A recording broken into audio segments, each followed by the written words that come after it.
Hello. About a year ago, I made this YouTube playlist, Ayahuasca Basics, and after that, actually, I received much more response from the listeners than I expected. I got really, really many letters. So, and they all had very similar questions. So that's why I decided to make a follow-up video with the frequently asked questions. And those are, first of all, which retreat to go to? Please tell us the name. Second most frequently asked question was, I have this and this sickness. Can ayahuasca help me? Does ayahuasca cure this particular sickness? And the third one was actually about shamanic training in Peru. And the next question was what's happening with my retreats. And also some people were asking about when it is safe to drink ayahuasca. Are there some situations in which it is not safe? So I'll answer them one by one.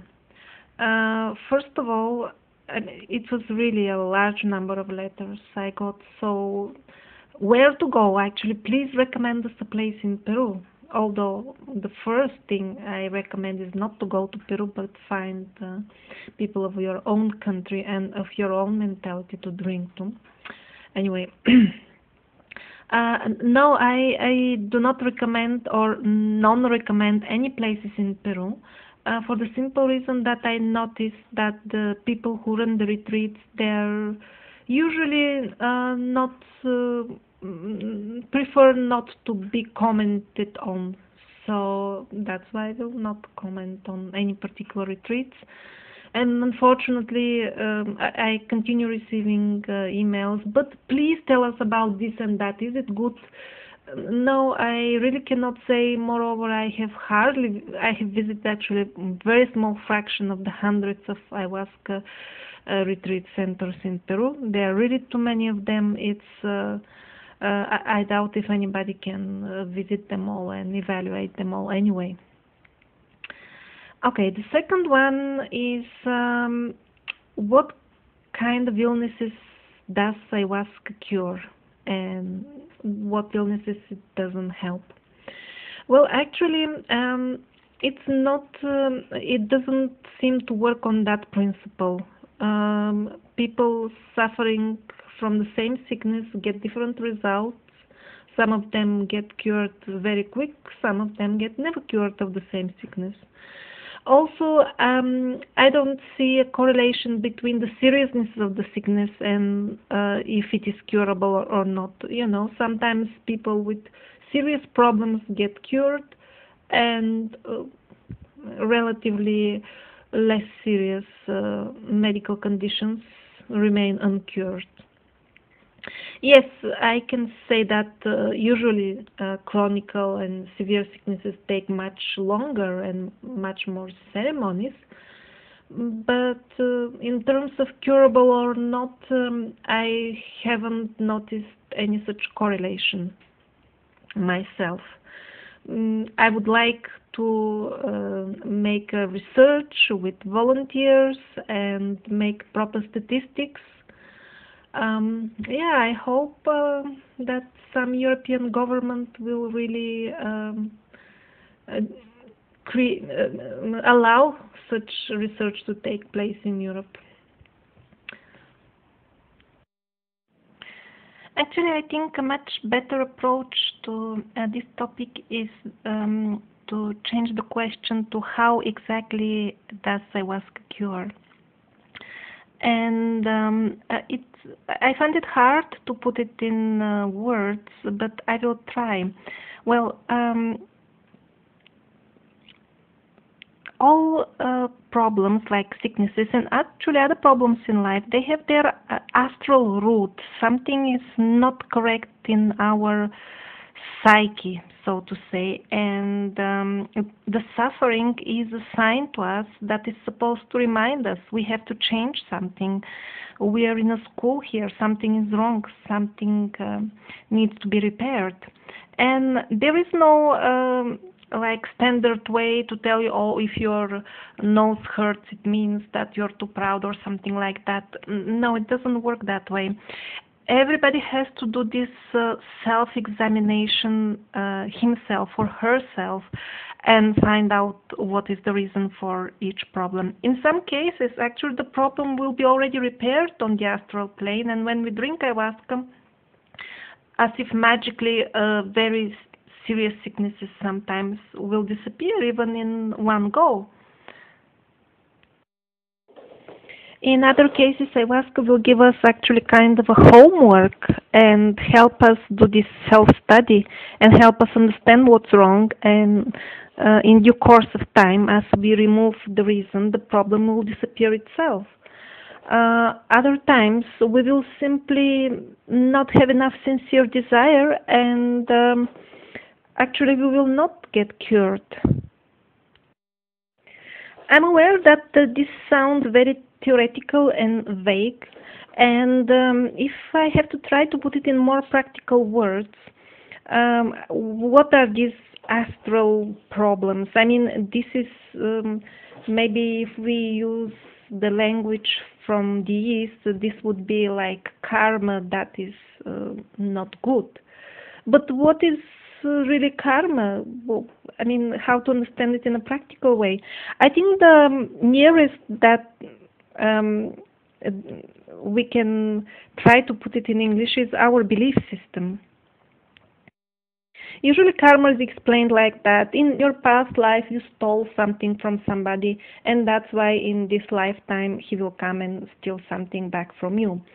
I really don't believe that it always has to be the same person. It could be, but I think the more important, the principle behind it is the belief that in certain conditions one can steal. If you have this belief somewhere deeply inside you, it will manifest in something being stolen from you in some way or another. And although you may, in such a situation, you may look like a victim if you use the ordinary logic people have nowadays, in reality you are only getting the fruits of your own beliefs. Another example is if you believe that there is any reason to make somebody else suffer or be sad or make them inconvenient in any way. If you believe that this is excusable under any circumstances, it means that you believe in certain type of violence, let's put it that way. And you will become a victim of violence in one form or another until you don't remove completely this belief in violence. And to continue with this example, if you start seeing all living beings from a completely different perspective as a kind of part of you, because we are all part of this primeval consciousness that we originated from. So if you start your seeing your own self reflected in others, you may actually lose this conviction, this idea that there is any excuse or any reason to ever make anybody suffer or be sad or something like that. So I deviated a bit on the topic. Let's take the sicknesses. They're also a sign of, could be many things. For example, sickness usually means we think something less of ourselves. For example, we may hate our life because we suffer too much, and it becomes even like a vicious circle. We may hate our life because we suffer a lot, and then we suffer because we get the fruits of our own beliefs. It can be a bit difficult to come out of such a vicious circle. But once, with the help of ayahuasca, you find a way to change your perspective and simply start enjoying the small little things you have in life instead of focusing on the ones you don't have, then miracles will really start happening, sometimes even very fast. you will see sicknesses go away like evaporating, like as if there is nothing. Nowadays, a lot of stress is given to the fact that we are what we eat and how important is clean food. Yes, that is true, of course, but we are not told something much more important, that we are what we think, and that is much more important than the food. It has much stronger effect. There is an amazing interview with Anita Moorjani on YouTube. It's in the series of Juicy Living or something like this. You can type Anita Moorjani Juicy Living and you will find it. The interesting part starts maybe from the half until the end. She was a lady who actually had a cancer and she died. She was dead for quite some time and she came back to life and got cured miraculously. So there in her own words, I mean, you can hear a wisdom directly from a person who has been to the other world, has seen things there, and explains how sicknesses work and how actual healing works and how we are what we think. It's quite an amazing interview. I really recommend you to hear it. I apologize for the sounds at the background. That's my cat. She suddenly woke up and decided it's time for karate lesson. Okay, on to the next question. People have been asking me, I'm going to Peru. I want to become a shaman. Please tell me, where shall I go for studies? Well, it's really admirable. Our society really needs those people. However, unfortunately I really cannot recommend the place. Traditionally, such a training would be about 7 years, and the student would be mostly absolutely alone in the forest, in the jungle. The teacher will somebody come along and drink together with him or her. So it's not that simple actually, and I'm not aware of any place that is offering such type of training for foreigners. And that is the standard way for people who really start from a beginner level. And there are various courses offered at various places, usually quite expensive. And I'm sure some of them are better than the others, but they're so short that it's obvious that they're not really applicable for beginners. I mean, how can you can become a shaman in 3 or 4 weeks? This is equivalent and even harder than university studies.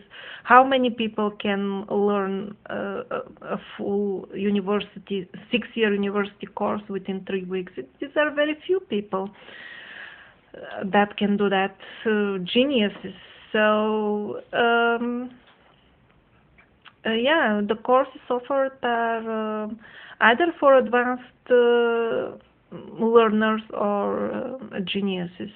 So I really again recommend you to seek a shaman in your own country. Not only because it's easier. Mostly I recommend it because it will be a person of your own mentality actually, and you will speak a common language. While I was myself, I lived 1.5 years in Peru. Now I'm back to Europe. And I met actually quite a few people who have done studies, white people who have done studies with local shamans, some of them for many years even. And it's not only my personal opinion. All of them told me the same things. Complaints for absolutely the same problems. Things will be not as you imagine them now before you go. Once you go there, I don't want to give details why and how, but I promise you it will be very, very different from what you imagine. While if you find a shaman in your own country and you check very well that this person is really on the path of life light, and he's really on the path of goodness, you can get what you were expecting. I mean, really, to learn this art, because there are already many advanced white shamans. Don't think that when you go to the jungle you will find somebody who is more powerful and he will touch you with the hand on the head and implant in you that original knowledge. No, this is not gonna happen. Okay, on to the next question. My retreats. I really apologize for giving hope to some people. I even accepted few. I mean, I didn't approve, but for some time there was a form for applications. I did receive a permission from one European government to open an ayahuasca retreat here, and actually shortly after making all preparations, they changed their mind, and they said that it's only okay to use ayahuasca without chacruna, without DMT, which is also something. I don't know if people would be interested in that type of retreats, because having visions with ayahuasca without chacruna is extremely unlikely, highly unlikely. And I really don't have proper statistics of what are the results. I mean, some people report amazing results from this type of brew, others not much, and really it will be hard to promise anything for the participants of such retreats. I'm not sure if people would be even interested in that. You can let me know if you are. I haven't yet decided if I'm gonna do this type of retreats, but this is what I have permission for currently. And the last question is, people are concerned, is ayahuasca safe, and in what situations I wouldn't recommend it. Well, safe exactly from what? If you are afraid that you may face all your fears in a very concentrated form, then no, ayahuasca is not safe. Don't drink it. I'm telling you, it's not that it will surely happen in your first ceremony, but it can happen at any time, and it can be very hard. It won't be harmful in long term, but you may have some quite extreme bad trips. If you're afraid of that, then no, ayahuasca is not for you. Ayahuasca is for people who are not afraid to face every part of themselves. People who are curious enough to inquire in their inquiry into the true nature of their self. People who feel this is so important, to know the mystery of their own consciousness, that they can face any part of it. Or other possibility of safe, like safe in the sense, can it harm their health in some way? I don't know of any actually cases in which drinking ayahuasca, even in large quantities, has been harmful. I have heard of one case when a lady drank in enormous amount. I don't know how many times the actual dose, maybe even 10, and she had a hard time for 2 years. Psychologically, she had to face many things inside, but that made her much stronger, and after 2 years she was liberated from that dark energy she had to face, and eventually it turned much better for her, eventually, after a long time. So I don't know if you can say this is safe or not, but this is an extreme example. I'm talking about um absolutely huge dose, many times the dose. Uh, in other cases, I really can't think of any other case when somebody has genuinely reported feeling worse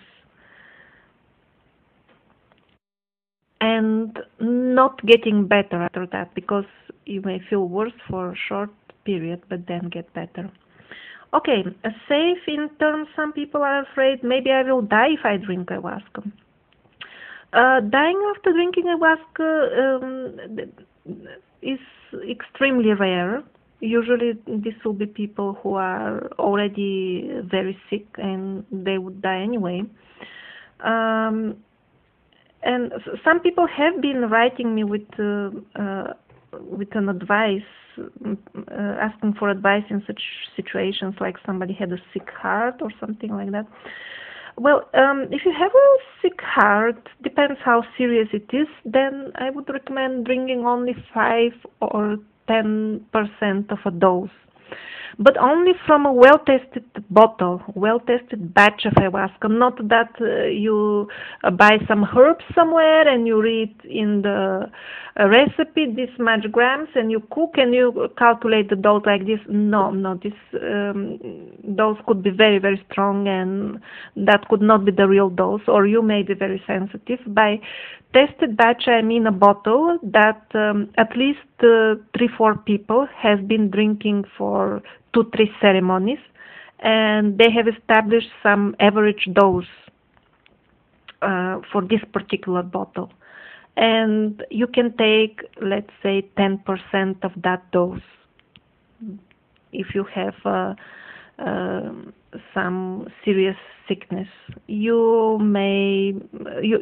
will be unlikely to see visions, but it may help your health.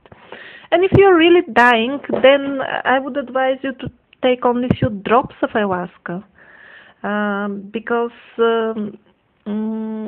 and if you drink ayahuasca, it's good to even leave some legal document explaining that I have this and this terminal sickness. I'm aware that I can die anyway, even from drinking water and eating food.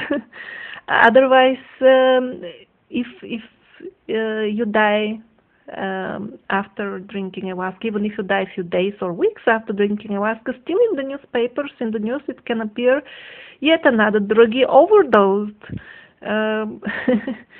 Which would be very far from reality, but people will believe it because they're like trained to think in that way. Oh, somebody you see taking drugs and that's why it's dying. Actually, you might have died a few days later than you would die without drinking ayahuasca, but nobody will think about that possibility.